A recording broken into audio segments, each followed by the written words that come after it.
मुख्यमंत्री ने कहा है लाल टोपी वालों के काले कारनामे अब सामने आ रहे हैं, क्या कहेंगे? देखिए, कभी कभी लोगों को सदमा लगता है। आप सब लोग जानते हो, जब सदमा लग जाता है तो कुछ लोग बोलते हैं, और कभी किसी के चोट लग जाए तो कुछ और बोलते हैं। जो लाल रंग है उसको समझना पड़ेगा। ये लाल रंग क्रांति का है, लाल रंग हमारे इमोशंस का है, ये लाल रंग मेल मिलाप का है। ये कार्यक्रमों का हमारे जब बहुत पारिवारिक कार्यक्रम होते हैं उसमें सबसे ज्यादा रंग अगर कोई दिखाई देता है तो लाल रंग दिखाई देता है। हम जब खुश होते हैं तो आप देखते होंगे हमारे चेहरे लाल हो जाते हैं, दुखी हों तो हमारे चेहरे लाल हो जाते हैं। ये लाल रंग इमोशन का है। हमारे मुख्यमंत्री जी इमोशन नहीं समझ सकते हैं। और देखो, हमारे यहाँ तो बाल भी हैं सर पे, तो कम से कम ये टोपी उन लोगों के भी काम आ सकती जिनके बाल ना हो, गंजे जो लोग हों। और देखिए, जो काले रंग की टोपी आप पहनते हैं उनका तो काले ही सब कुछ काला होगा, इसलिए काले पे बहस नहीं कर रहे हम।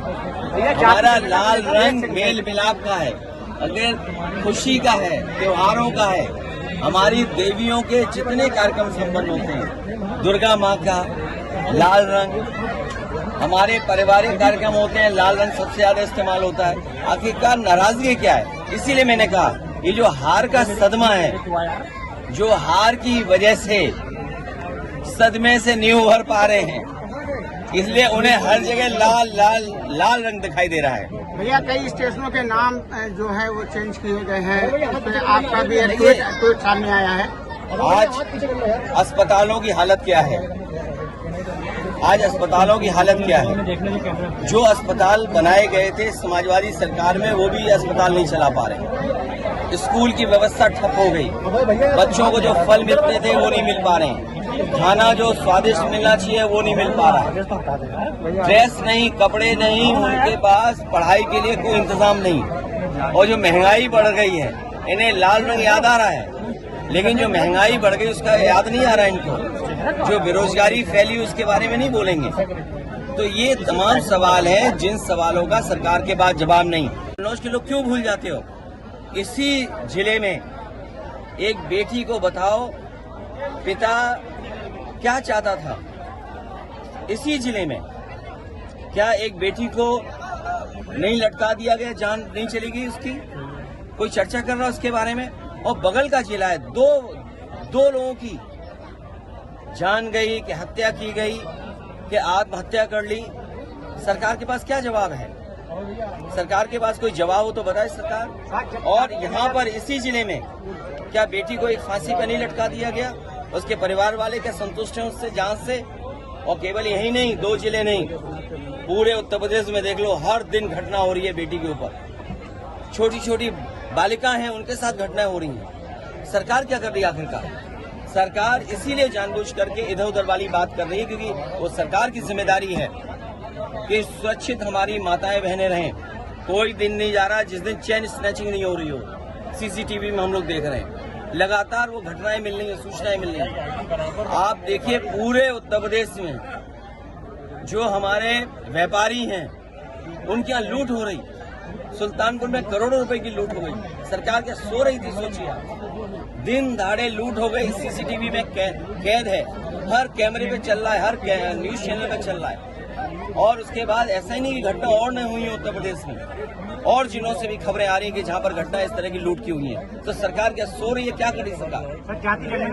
अयोध्या में सर्किट रेट से जमीन बनाने का प्रस्ताव। देखिए, गरीबों से जब जमीन ले ली गई, जब गरीब ये मांग कर रहा था कि वहां पर सर्किट रेट बढ़ा करके 4 गुना और 6 गुना मुआवजा दिया जाए, तो सरकार ने वहां का न सर्किट रेट बढ़ाया, न किसानों को मुआवजा देने के लिए वो इंतजाम नहीं किया।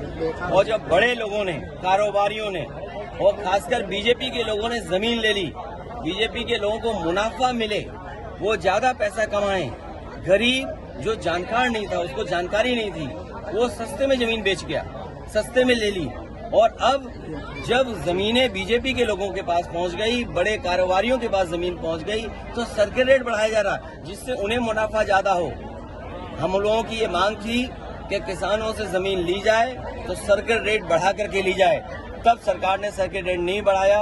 गरीब हमारा किसान वो समझ नहीं पाया, उसकी जमीन जब बीजेपी वालों ने दूसरों को बिकवा दी, खुद खरीद ली, उसके बाद उनको मुनाफा पहुंचाने के लिए सर्किट रेट बढ़ाया जा रहा है।